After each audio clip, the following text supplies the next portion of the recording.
नमस्कार, जोहार आप सभी साथियों का एक बार फिर से स्वागत है हमारे चैनल पीसीएस फाउंडेशन में।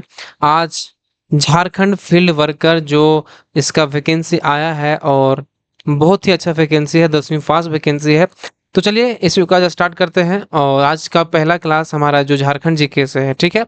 तो आप अंत तक में रहिएगा। अगर कोई चैनल पर आप कोई नए होंगे तो सब्सक्राइब जरूर कर दीजिएगा और आशा होगा कि आप लोग ठीक ही होंगे और क्लास को देखेंगे।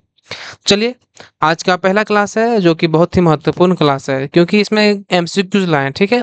और आप लोग जरूर बताइएगा कि कैसा क्लास लगा और क्या आप लोग चाहते हैं और क्या आपको पसंद है। तो चलिए, आज का हाँ, रही बात या पीडीएफ की तो बोलिएगा पीडीएफ कहाँ मिलेगा सर? तो पीडीएफ मिल जाएगा पीसीएस फाउंडेशन के टेलीग्राम चैनल पर, वहां पर जाइएगा और ज्वाइन करके वहां से आप पीडीएफ को प्राप्त कर सकते हैं, ठीक है?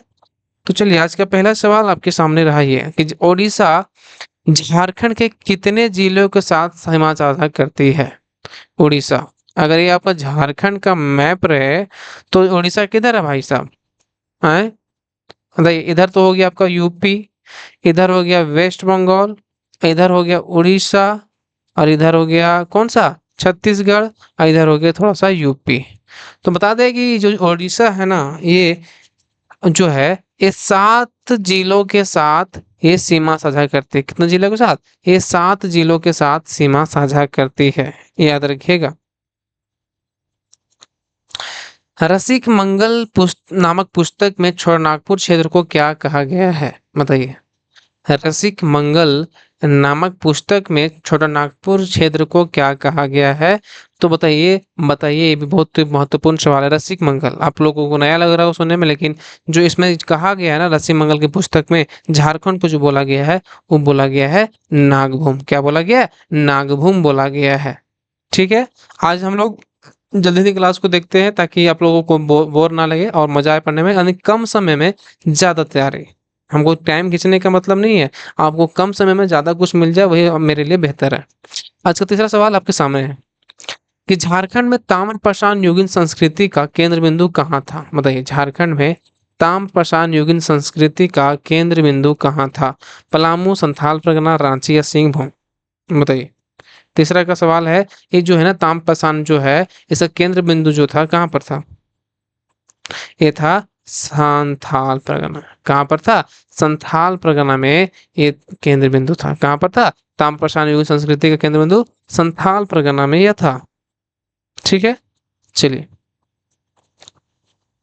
कांसे का प्याला निम्न से किस स्थान से प्राप्त हुआ है?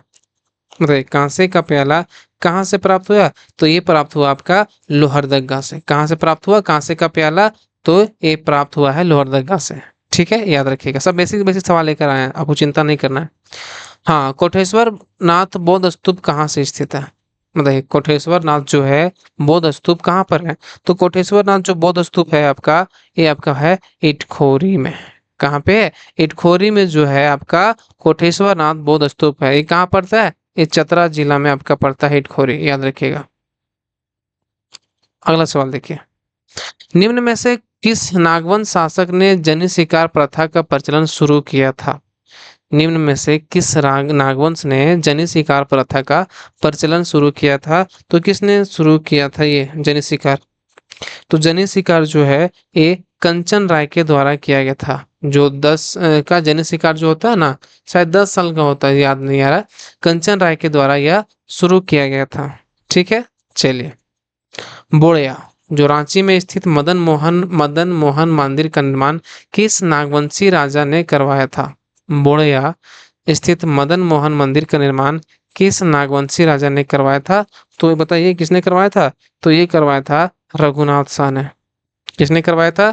तो बोड़िया मंदिर जो स्थित मदन मोहन मंदिर है, उसका निर्माण जो है वो रघुनाथ शाह के द्वारा कराया गया था। ठीक है, याद रखिए किसने करवाया था? ये रघुनाथ शाह के द्वारा किया गया था। अगला सवाल देखिए, सरायकेला देशी रियासत को कब भारतीय संघ में शामिल किया गया? सरायकेला देशी रियासत को कब भारतीय संघ में शामिल किया गया? ये झारखंड जीके का मिक्स क्वेश्चन लेकर आए, ठीक है? तो बताइएगा। अगर आप बोलिएगा टॉपिक वाइज तो हम टॉपिक वाइज भी लेकर आएंगे, आपकी मर्जी, हम आपके अनुसार चलेंगे। ठीक है, तो सरायकेला देशी रियासत को कब भारतीय संघ में शामिल किया गया था? तो ये शामिल किया गया था आपका 1947 में। कब किया गया था? 1947 में देश के स्वतंत्र होने पर इसको भारतीय संघ साम में शामिल किया था। किसको? सरायकेला दूसरी रियासत को। ठीक है, याद रखिएगा कि निम्न में से किस इतिहासकार ने 1857 के विद्रोह को आरंभ में सैनिक विद्रोह के बाद स्वतंत्रता संग्राम बताया? निम्न में से किस इतिहासकार ने 1857 के विद्रोह को आरंभ में सैनिक विद्रोह के बाद स्वतंत्रता संग्राम बताया? किसने बताया ये? तो ये बताया गया था एस एन सेन के द्वारा। किसके द्वारा बताया गया था? एस एन सेन के द्वारा ये बताया गया था 1857 के विद्रोह को। ठीक है, चलिए। रामगढ़ अधिवेशन निम्न में से यह कथन किसका है कि भारत को बिना उसकी इच्छा के लड़ाई में धकेल दिया गया है? एक सवाल तो टफ भी लाए ताकि आपको लगे कि अच्छा चीज पढ़ रहे हैं। सर आसान है तो सब बना देगा। ठीक है, इसीलिए हम थोड़ा सा कथन वाइज और स्टेटमेंट वाइज सवाल लेकर आए। रामगढ़ अधिवेशन में निम्न से कथन किसका है कि भारत को बिना इसकी उसकी इच्छा में लड़ाई धकेल दिया गया है? हम ब्रिटिश साम्राज्यवाद को विजयी बनाकर अपनी गुलामी की अवधि को नहीं बढ़ाना चाहते हैं। क्या करना चाहते हैं? नहीं बढ़ाना चाहते हैं। बताइए किसने कहा था ये? तो ये जो है मौलाना अबुल कलाम आजाद के द्वारा ये कहा गया था। ठीक है, किसके कथन है ये? मौलाना अबुल कलाम। सवाल है कि सिंहभूम में भारत छोड़ो आंदोलन निम्न में से किसके नेतृत्व में हुआ? सिंहभूम में जो भारत छोड़ो आंदोलन हुआ था वो किसके नेतृत्व में हुआ था? सिंहभूम बात कर रहा है तो सिंहभूम में जो हुआ था ना, ये हुआ था रामानंद तिवारी के द्वारा जो है वो भारत छोड़ो आंदोलन का नेतृत्व किया गया था। किसके द्वारा किया गया था?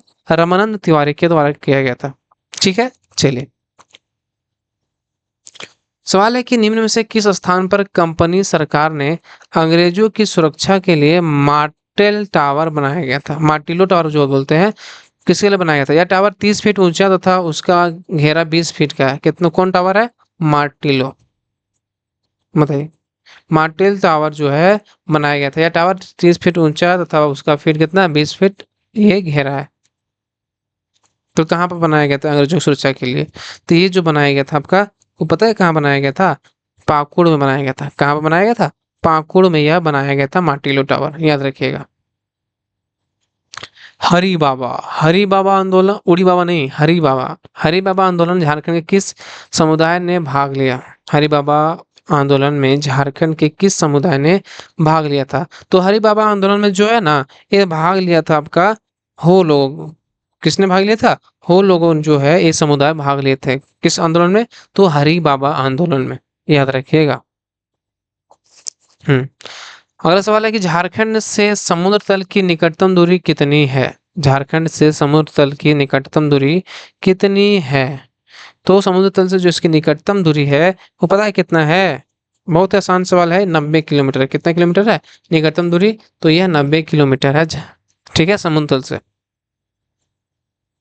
निम्न में से कौन सी नदी दक्षिणावर्ती नदी नहीं है? नहीं है, यहाँ सवाल पूछेगा क्या लिखा हुआ है?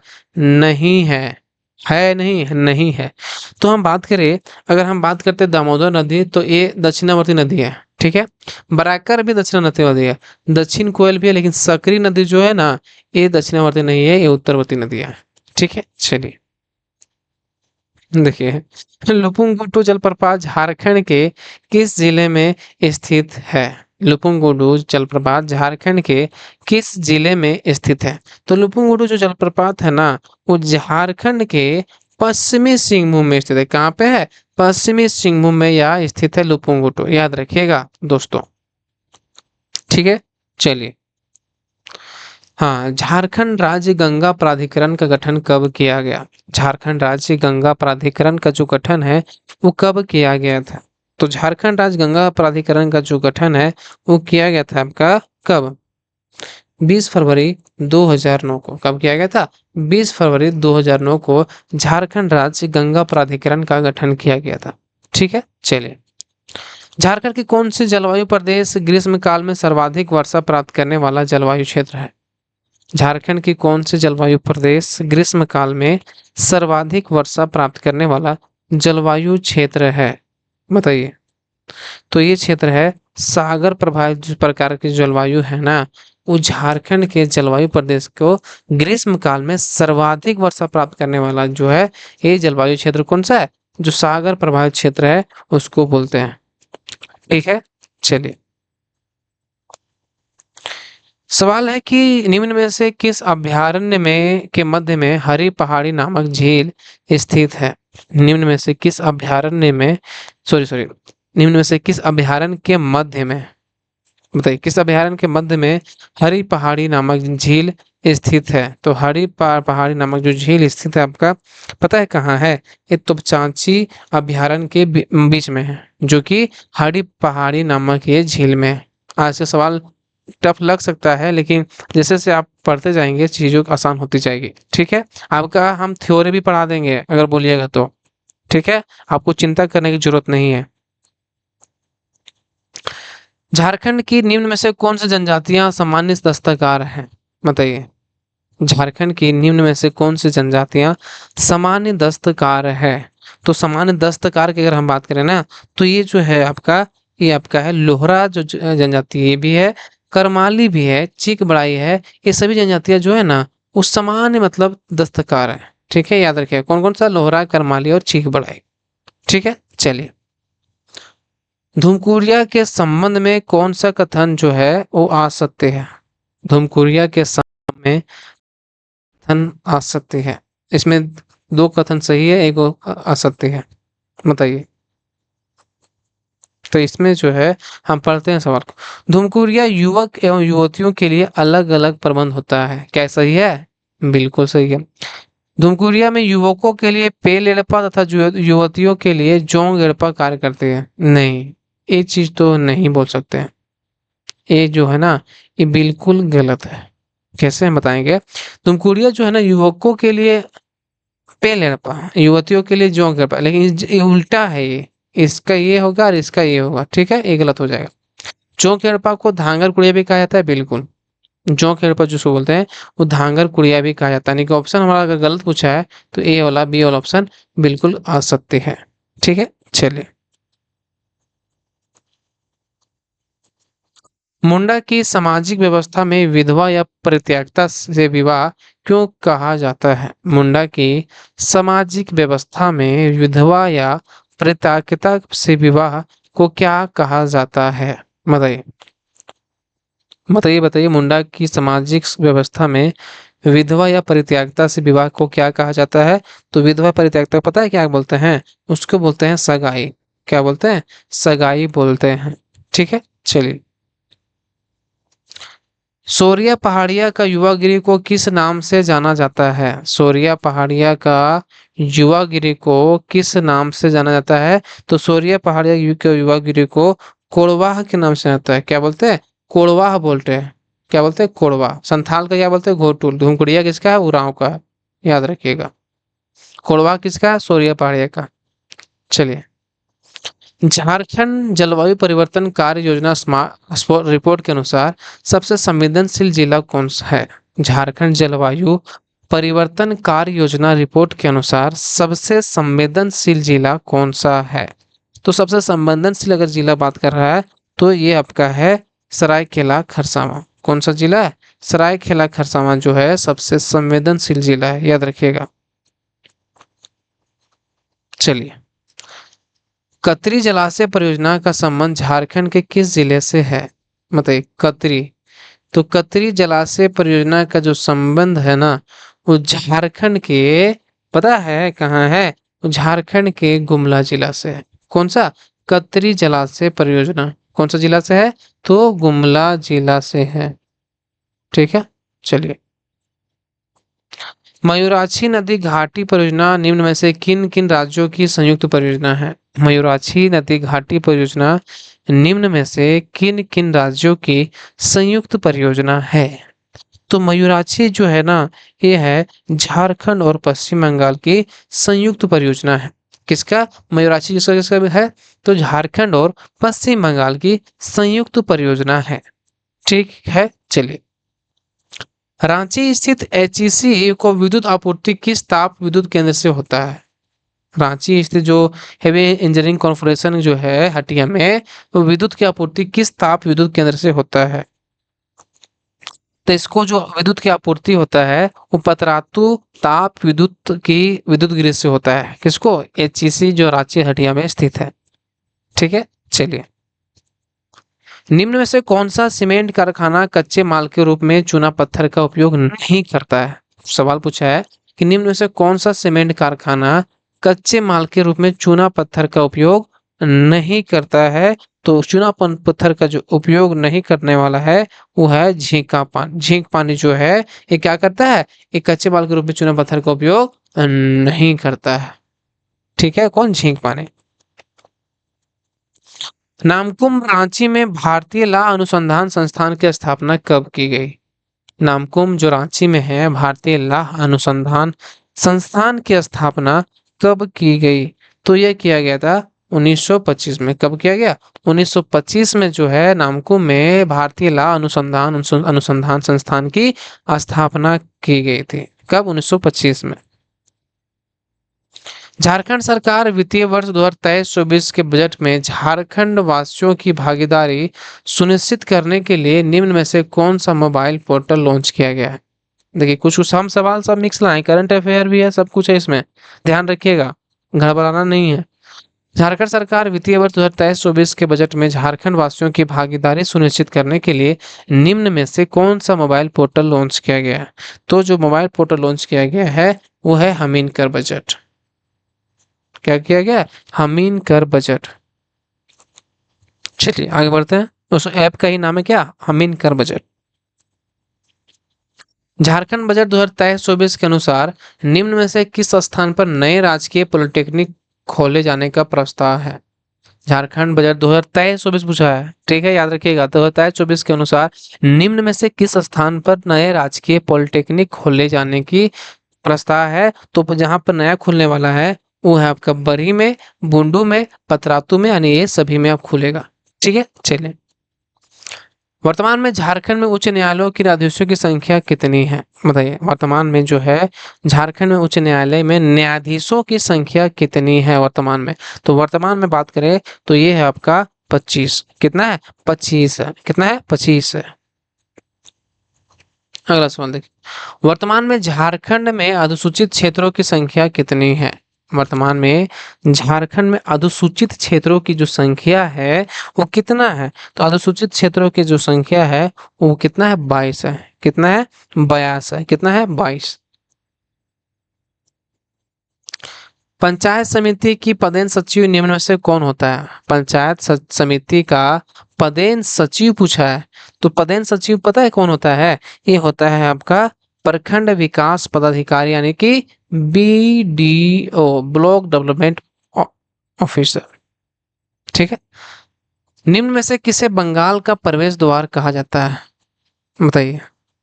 बंगाल का प्रवेश द्वार पूछा है, आपको एक चीज और बताएंगे, ठीक है, बताइए। तो ये तेलियागढ़ को बंगाल का प्रवेश द्वार बोलता है।